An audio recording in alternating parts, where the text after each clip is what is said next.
What's up, hardcore test preppers? Today we're going to be looking at question 1 in the reading section of practice test 1 of the ACT Red Book. We're going to find out why the correct answer is correct, and just as important, why the incorrect answers are incorrect. So first things first, with this passage, we need to know who the different characters are, because the question asks, Fran would most likely agree with which of the following statements about her relationship with Linda Rose. So we need to know who Fran is, and we need to know who Linda Rose is. And as it turns out, Fran is Linda Rose's mother, and Fran gave up Linda Rose for adoption when Linda Rose was a baby. Now that we know who is who, we can answer the question. The answer is A. Their lives are still connected despite long separations of time and distance. So that is what Fran believes about her relationship with Linda Rose, and we know that from specific places in the passage. That answer choice A simply restates.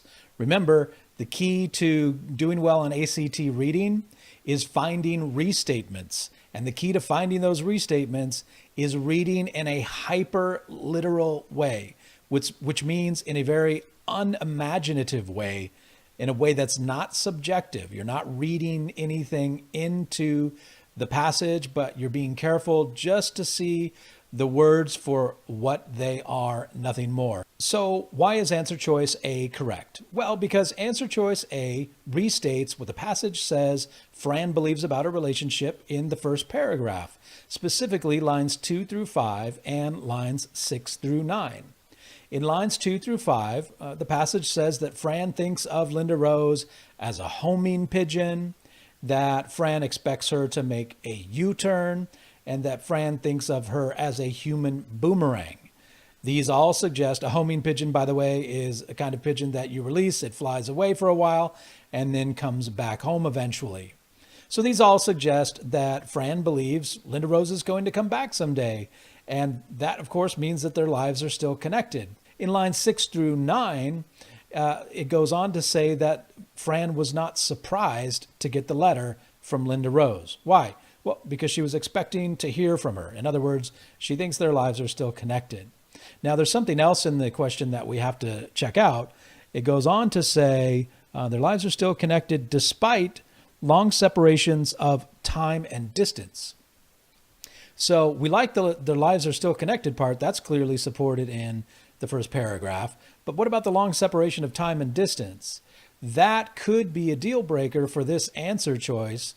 Those types of details often are deal breakers for answer choices. The answer choice looks great, except, this little detail that usually shows up at the end of the answer choice, because they're hoping you don't read that far, that messes things up. So does the long separation of time and distance bit mess it up here? No, it doesn't. As far as time, well, Fran gave up Linda Rose nearly 25 years ago, so there's your long separation of time. And as far as distance, it says in the first paragraph that Linda Rose lives in Texas. The letter is from Texas, and that Fran doesn't even know anybody from Texas, so obviously Fran doesn't live there, and so they're separated by a long distance. Now, if you're struggling to figure out where it says in the passage that it's been 25 years since they've seen each other, it's in a few different places, but you can especially look at lines 68 through 71 if you want to double check that. All right, let's go on to the incorrect answers and find out why they're wrong. Answer choice B fits into the irrelevant category.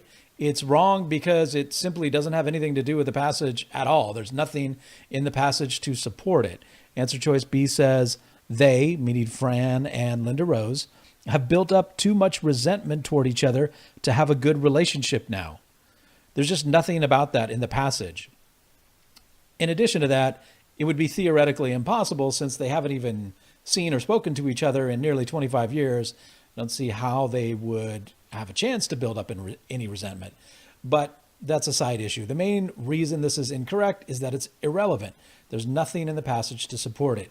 If you think otherwise, in other words, if you see something in the passage that you think supports answer choice B, I want you to point it out in the comments and I will respond to you and show you why you're imagining things. You're reading into the text instead of just seeing it for what it is.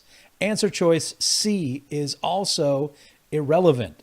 It says, Fran's dreams of a perfect daughter will interfere with any real relationship she might have with Linda Rose.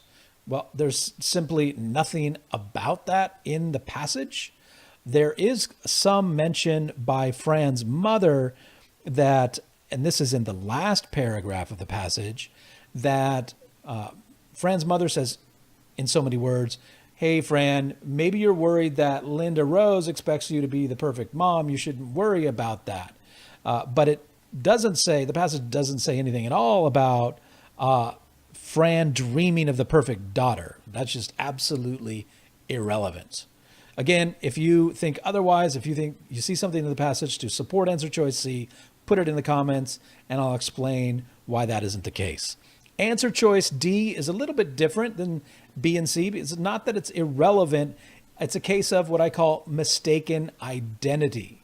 So what this means is answer choice D does restate something from the passage, but it's the wrong person, right? The question asks us what Fran thinks about her relationship with Linda Rose, and answer choice D restates a part of the passage where Fran's mother is giving her opinion about Fran's relationship with Linda Rose. So mistaken identity, it's the wrong person. The part of the passage I'm talking about is the last paragraph. As I just mentioned, Fran's mom says, hey, if you're worried that Linda Rose is going to expect you to be this perfect person, this perfect mother, don't worry about it. You guys are flesh and blood. You're her mother. She's your daughter. That will be enough for you guys to have a relationship. So answer choice D kind of says that. But again, that is Fran's mom's opinion, not Fran's opinion. And according to the question, we need Fran's opinion. Now, there's one more thing I want to point out about this particular question, and that is in the question itself. It says Fran would most likely agree with which of the following statements about a relationship with Linda Rose. So that phrase, most likely, this is, when I talk about questions on ACT reading being misleading, this is an example of what I'm talking about. There's really no most likely here. There are 3 clearly incorrect answer choices, 2 that are completely irrelevant, and 1 that gives someone else's opinion, not Fran's. And then there's 1 clearly correct answer. Answer choice A restates exactly what the first paragraph says Fran thinks about a relationship with Linda Rose. So it's really not a case of most likely, it's black and white. It's like a math problem, right? If you saw a math problem that said, 2 plus 2 equals question mark, and then we had a few different possibilities, say 4, 5, and 6. Answer choice A was 4, answer choice B 5, and answer choice C 6. Would you expect the question to be phrased like, which one of those is most likely to be correct? No, that would seem a really strange way of putting the question, right? Well, the same thing applies here. Just as with a math problem, there's 1 answer that is absolutely 100% clearly right and 3 answers that are absolutely 100% clearly wrong. Don't let the wording of the questions in the reading section mislead you into thinking that the answer choices are open to interpretation or that there's subjectivity involved. There absolutely isn't. Thanks for watching. Tomorrow we will tackle question 2. If you like this video, please like and subscribe. If you have any questions or comments, please question or comment below and I will respond. See you next time.